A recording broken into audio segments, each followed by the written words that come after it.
13, my Amish wife was pregnant when she asked to leave me. My name is Joseph Lapp, and I was 26 years old the evening my wife stood at the foot of our bed, one hand pressed against the small rise of her belly, and told me she could not stay. The lamp behind her was burning low. A pot of beans was still simmering on the stove downstairs, because I had been the one cooking that night, and I remember thinking how strange it was that something so ordinary as supper could keep going while a marriage was ending. Rebecca did not cry. She did not raise her voice. She only said, "Joseph, please. Before the child comes, please let me go." And I, who had spent 4 years believing I was a good husband, did not understand who she was really asking permission from. To explain what happened in that room, I have to go back to the autumn we were married, and to the people I trusted more than I trusted my own wife. Our district sat in a narrow valley in central Pennsylvania, the kind of place where the same 6 surnames repeated themselves on every mailbox. My father had been a deacon. My mother, Sarah, was the woman everyone in the community went to when a baby came early, or a husband drank too much, or a girl needed talking to before her baptism. My older brother Amos farmed the land beside ours, and Bishop Stoltzfus, who had baptized me at 19, lived less than half a mile down the road. These were the people who raised me, and the people I believed I would never have reason to question. Rebecca came from the next district over. Her family was quieter than mine, smaller, less established. Her father had passed when she was 12. Her mother had raised 4 daughters alone on a small dairy operation that never quite recovered. When I first noticed Rebecca at a Sunday singing, she was sitting at the end of the bench, mending a tear in her younger sister's apron, with a needle she had brought in her pocket. That detail stayed with me. A girl who carried a needle to a singing was a girl who had been taking care of people for a long time. We courted for 11 months. I drove her home on Sunday nights in my open buggy, and we spoke about small things: the weather, the church districts, the work of the seasons. She laughed easily then. I remember that.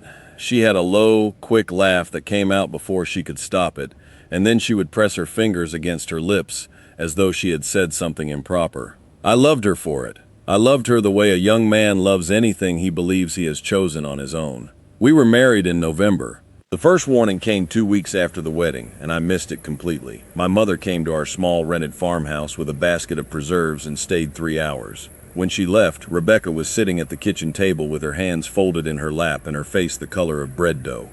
I asked her what was wrong. She said nothing. Your mother was kind. That was all. But that night she did not eat, and the next morning I found the basket of preserves untouched on the counter, and Rebecca was already out in the small garden behind the house, pulling at frozen earth with her bare hands as though something underneath it had offended her. I told myself she was adjusting. New brides adjust. My mother had told me that, in those exact words, the morning of the wedding. The second warning came at Christmas. We were invited to my parents' home for the holiday meal, along with Amos and his wife Hannah, and Bishop Stoltzfus and his wife. Rebecca sat to my right. Across from her, my mother kept asking her small, gentle questions about the household, about how she was managing the laundry, about whether she had learned my father's preferred way of stewing chicken, which my mother had taught me to expect in my own home. Each question landed like a tap on a window pane, polite, repetitive, inescapable.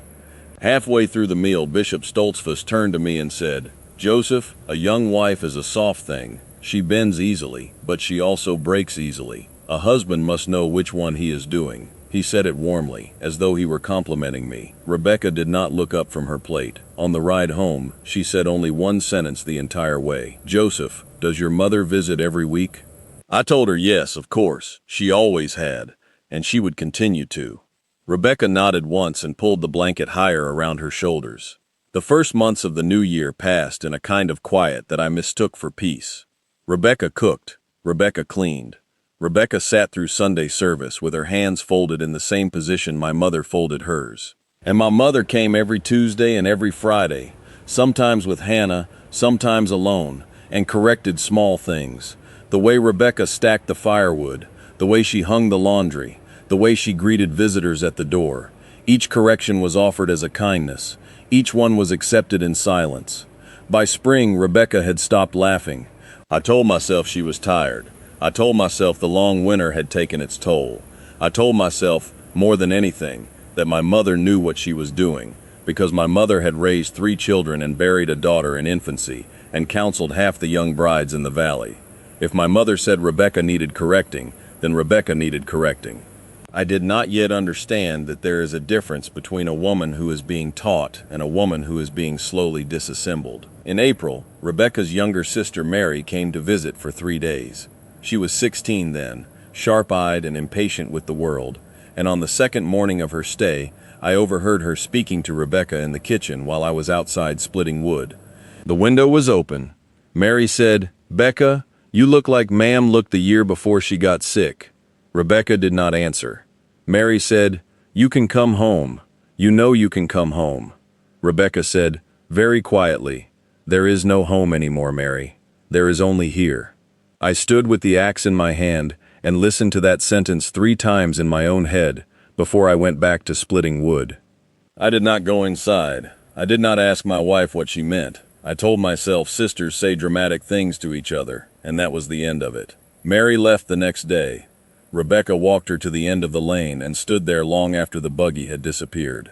In June, Rebecca told me she was carrying our first child. I want to be honest about that moment, because it matters.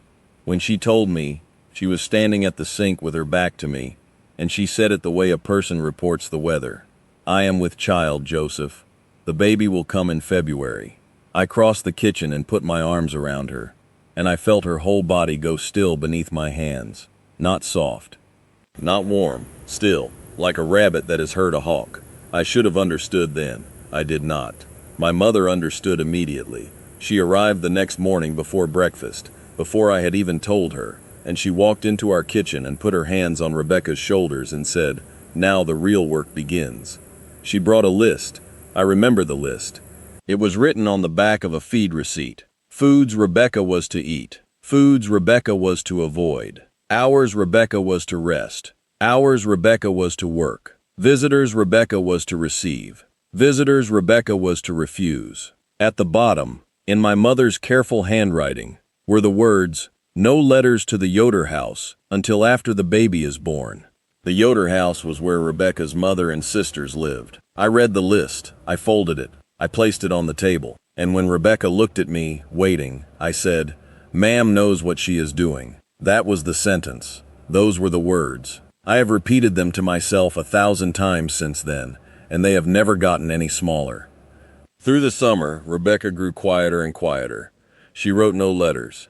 She received no visitors except my mother and Hannah. She attended church and sat through the long German sermons with her hands resting on the slight curve of her belly. And she did not speak to the other young wives during the meal afterward. Once I saw Bishop Stoltzfus's wife approach her in the yard and ask her something, and Rebecca shook her head and walked away. I thought it was rude. I mentioned it to my mother on the way home. My mother said, "She is learning her place. Leave her be." In August, something shifted that I did not understand for a long time. My brother Amos came to help me bring in the second cutting of hay. We worked together for 2 days, and on the second evening, after Rebecca had gone upstairs to lie down, Amos sat with me on the porch and said, "Joseph, has Ma'am been visiting Rebecca often?" I said yes. He was quiet for a while. Then he said, "Hannah said something to me last week. She said when Ma'am visits Rebecca, Rebecca does not speak the whole time. She just sits. Hannah said it does not look right." I asked him what he meant. Amos looked at his hands. He said Ma'am did the same thing with Hannah. The first year we were married, I had to ask her to stop coming so often. It took me almost 2 years to understand I had to do that. I did not answer him. I sat on that porch with my brother and I felt something cold begin in my chest, and instead of following it, I pushed it away. Because Amos was the younger brother in spirit, even though he was older in years, and my mother had always said he was too soft with Hannah, and I had always believed her. That was my first betrayal of Rebecca. Not a grand one, a small one. The choice to believe my mother's interpretation of my brother instead of my brother's interpretation of my mother. I made that choice on the porch in August, and I did not even know I was making it. In September, Rebecca began locking the bedroom door during the afternoon. She said it was so she could rest without being disturbed. I accepted that. But one Tuesday, when my mother arrived for her usual visit and found the door locked, She called up the stairs 3 times, and Rebecca did not answer. My mother came back down to the kitchen where I was repairing a harness, and she said, "Joseph, your wife is hiding something." I asked her what she meant. She said a woman who locks doors in her own home is a woman who has something to hide from her husband. You should look. That night, after Rebecca was asleep, I did look. I am ashamed of this. I want it on record that I am ashamed. I went through the small chest at the foot of our bed, where Rebecca kept her personal things, and beneath a folded shawl I found a bundle of letters tied with kitchen twine. They were from her sister Mary, 12 of them. Rebecca had been writing to Mary all summer, in secret, and Mary had been writing back, and the letters had been hidden inside a hollow space behind the chest where the wood had warped. I read 3 of them by lamplight, while Rebecca slept beside me. In the first, Rebecca had written, "Mary, I am tired. Ma'am Lapp comes twice a week and sometimes more. She tells me what I am doing wrong with the house, with the cooking, with my body, with the child I have not yet born. Joseph does not see it. Joseph believes she is helping." In the second, written a month later, "Mary, I asked Joseph last night if his mother might come less often. He laughed and said his mother had been visiting him his whole life, and she would not stop now. I do not think he understands what I am asking." In the third, written only 2 weeks before I found them, "Mary, I have spoken to Bishop Stoltzfus after service. I asked him whether a wife may ask her husband to set limits on his mother. He told me a wife must honor her husband's family as her own, and that to ask such a thing would be prideful. He said he would pray for me. He said he would also speak to Joseph's mother, to encourage her in her care of me. Mary, I do not think he understood me either. Or perhaps he understood me exactly. I put the letters back. I tied the twine the way I had found it. I lay in the dark beside my pregnant wife for the rest of the night, and I did not sleep. The next morning I did something I am still trying to forgive myself for. I did not speak to Rebecca. I went instead to my mother. I told her about the letters. I told her Rebecca had been writing in secret. I asked her what I should do. My mother said, "I will speak to her." I went back home. I sat down at the kitchen table. I ate the breakfast Rebecca had made me, and I watched her move around our small kitchen, with her hands at the small of her back, 4 months pregnant with our first child, and I said nothing about what I had read or what I had done. My mother arrived that afternoon. I do not know what was said between them. I was outside repairing the fence along the back pasture, because I had told myself I needed to be far enough away that I could not hear.